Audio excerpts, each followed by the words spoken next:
that your genius strategy, Griddle, was to order a shuttle and walk out the door. Hey, what can I say? I'm a tactician. I don't care that you run away. I care that you do it badly. I completely fucking hate you because you are a hideous witch from hell. No offence. Oh, Griddle. But I don't even remember about you most of the time. They stared at each other. Can I appeal to your deep sense of duty? Nope. She dropped the paper on the ground and backed away. Nah. You threaten my house, you disrespect my retainers, you lie and cheat and sneak and steal, and you know that you are a disgusting little cuckoo. I hate it when you act like a butt-touched nun. Fine, snarled Harrow. You don't get to turn and leave quite so easily, Nav. You want your ass kicked by way of goodbye? Shut up, said the Lady of the Ninth. Gideon had always known that this would be how she went. Gang-banged to death by skeletons. Harrow kicked Gideon in the face. I got more hot and bothered digging all night. You dug all night? Of course. You insane creep. Harrow's eyes found hers, and that disdainful mask slipped in its blankness. Her lips thinned. Gideon winked. Enough, snapped the Reverend Daughter. I wanted to wait for the very moment when you thought you'd gotten away, to take it from you. Gideon could only manage. Why? Because I completely fucking hate you, said Harrow. No offence. The Reverend Daughter turned up, as she always goddamn did. By way of hello, she said, Fuck you. Stop sulking, Griddle. Go choke on a dick. I have work for you. The only job I'd do for you would be if you wanted someone to hold the sword as you fell on it. The only job I'd do for you would be if you wanted your ass kicked so hard the locked tomb opened and a parade came out to sing, Lo, a distracted ass. The only job I'd do would be if you wanted me to spot you while you backflipped off the top tier into Drearbirth. That's 3 jobs. Die in a fire, Nona Gesimus. If you want to wallow in your shockingly vast reserves of self-pity, cut your throat and save me the food bill. Oh, damn. Then can I join your old man and lady in the puppet show? How the world would suffer without your wit. And that is why you, Griddle, said the lady, are to act as Cavalier Primary of the House of the Ninth. Once Gideon had stopped laughing, she had to breathe long and hard in order to not crack up again. Whew! She managed, scrubbing away tears of mirth. Oh, damn! Give me a moment. Okay. Like hell I will, Nona Gesimus. You don't own me. Oh, Griddle, but I do.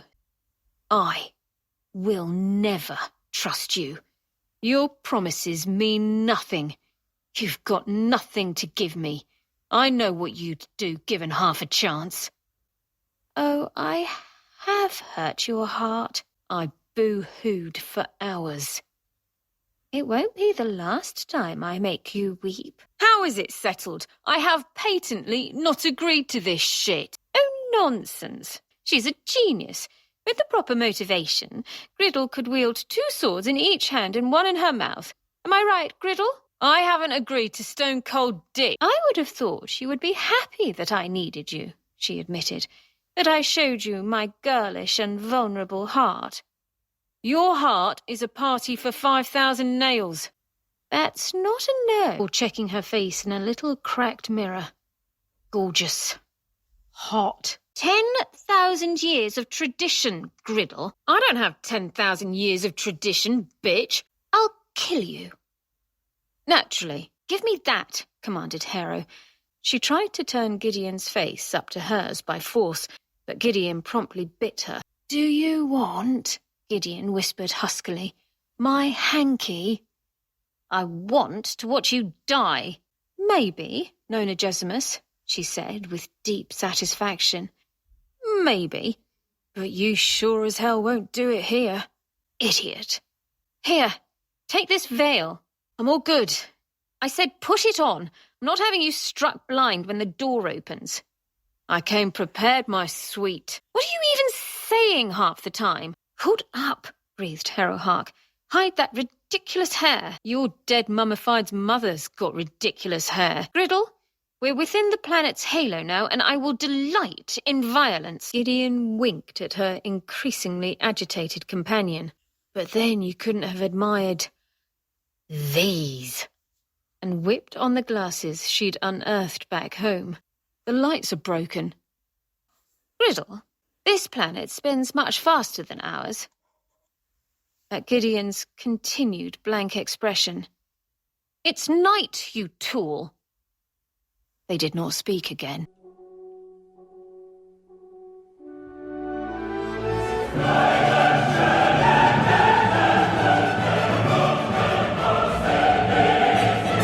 You're winners, you and Nona Gesimus both.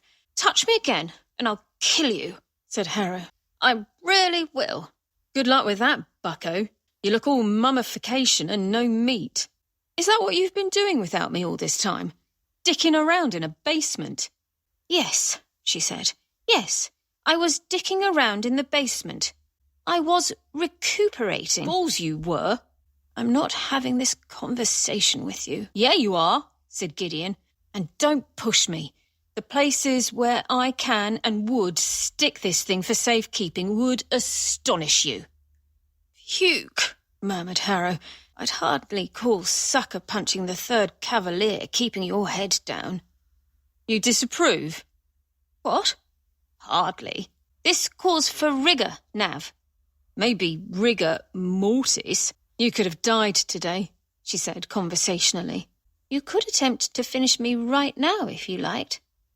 You might even win. Shut up. There was no. It's Gideon Nav talking time. Griddle. Gideon Nav talking time. I am your creature, Gloom Mistress. I serve you with fidelity as big as a mountain, penumbral lady. Stop. I am your sworn sword, Night Boss. Fine. Okay, great. Fine. And you had better stop it with all this Twilight Princess garbage, said Harrow, because I may start to enjoy it. Someone's been having fun in here. Yes, she said. Me. So, Griddle, this is where you are to be my shining star. What? Gideon knew at this point that some really intelligent answer was the way to go. The arms kind of looked like swords. I want to fight it. You want to fight it? Yep. Because it looked a little like swords. Yup. But first, Griddle, I'm afraid I have to pass out. Pure sentiment found Gideon kicking out one leg to catch her. She ended up lightly punting her necromancer on the shoulder, but assumed that it was the thought that counted. But for the love of the Emperor, Griddle, she said gruffly, you are something else with that sword. I was in the privileged position of feeling you fight. Harrow, said Gideon, finding her tongue. Don't say these things to me. I still have a million reasons to be mad at you. It's hard to do that and worry that you got brain injured. I'm merely saying you're an incredible swordswoman, said the necromancer briskly. You're still a dreadful human being. Look, said Harrow Hark. No murder, sorrow or fear could ever touch Harrow Nona Gesimus. Her tired eyes were alight. At the key, moron, not at me. The moron looked at the key, but did give her the middle finger. Put it in the hole, Griddle. That's what she said. A light, Nav. What? You did bring a torch. This is a service I was unaware I was meant to provide. I must no longer accept, she said slowly, being a stranger to you. Whoa. Yes, you can. Stop before this gets weird. I need you to trust me. I need you to be trustworthy. They stared at each other with shared panic.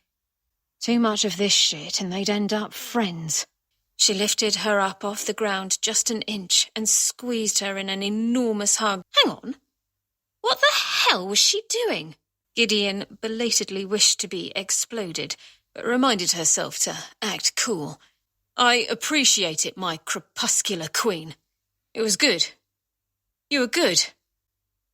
Harrow, at a total loss for words, eventually managed the rather pathetic, "Don't make this weird, Nav." Harrow whispered a lot of fuck words. "I never thought you'd actually help out," said Gideon. "Are you dim?" hissed Harrow. "Oh, whoops, my bad. For a moment I thought you weren't a huge bitch." Why she did it, Gideon didn't know. But she grasped a railing, leaned over, and proffered her hand. Why Harrow took it was an even bigger mystery. Harrow spent a few moments officiously dusting herself off and muttering inarticulately, "You want my juice? I'll give you juice." "Under no circumstances will I ever desire your juice. Do not go anywhere. I have left some bread for you in a drawer." "Yum. I'm not eating your nasty drawer food." "I don't know. Maybe it's because whenever she's mentioned, you effortlessly tick both boxes for jealous and creep. If you looked in a dictionary, you'd find it's envious, and I'm hardly envious of... No, it's 100% jealous," said Gideon recklessly, "on account of how you're always doing this when it looks like she's taking up my time." There was a horrible pause. "You're not her bodyguard." "I never pledged to be yours either," said Gideon. "Not really." "Yes, you did," snapped Harrow Hark. "You agreed to act as my Cavalier primary. You agreed to devote yourself to the duties of a Cavalier. Your misunderstanding of what that entailed does not make you any less beholden to what your duty actually is. You're the ignorant sack of eyeballs who doesn't understand what a Cavalier is, Harrow. You just take whatever I give you." "Melodrama Griddle never became you. You've never complained about any of our previous transactions." "My ass transactions? What happened to, I cannot afford to not have you trust me. Now I'm going to make awkward eye contact and act like you broke my nose just because you hugged me once." An indrawn breath. "Don't mock you! I should kick your ass for you!" "I'm making a reasonable request," said Harrow Hark, who had taken her gloves off and on again 3 times. The only reason Gideon had not already tried to deck her was that her eyelashes were trembling in rage, and also because she'd never hit Harrow before, and was tremendously afraid that once she started, she wouldn't stop. "I've got my priorities straight. Nothing you have done in the past 2 days suggests that. Fuck you. Fuck you, fuck you, fuck you. I didn't mean to let Jean-Marie die. For God's sake, I didn't mean fuck you. Stop worshipping the sound of your own voice now and listen to me. Harrow, I hate you. I never stopped hating you. I will always hate you, and you will always hate me. Don't forget that. It's not like I ever can. You may hate me all you wish. I still don't even remember about you half the time. I'd rather serve Dulcinea dying than the living Reverend daughter. When I release you from my service, Nav, you will know about it." Gideon decided, then and there, her betrayal. "Follow me." Gideon had prepared beforehand a fuck you salvo so long and so loud that Harrow would have to be taken away to be killed. But then Harrow added, "Please?" This please convinced Gideon to follow her in silence. I did not want to hurt you, Griddle." "Harrow," said Gideon, "if my heart had a dick, you would kick it. I was never loyal a day in my life, and I still saw you in the raw." "Go to sleep, Gideon." "This won't work," she said. "I've never had to work with something so small before." That's what she said. "If anything moves..." "Yes, I know. Let it head for Camilla." "I want to die." "Get up, Griddle." "Why was I born so attractive?" "Because everyone would have throttled you within the first 5 minutes otherwise." "I need to be inside you." "Okay, you're not even trying."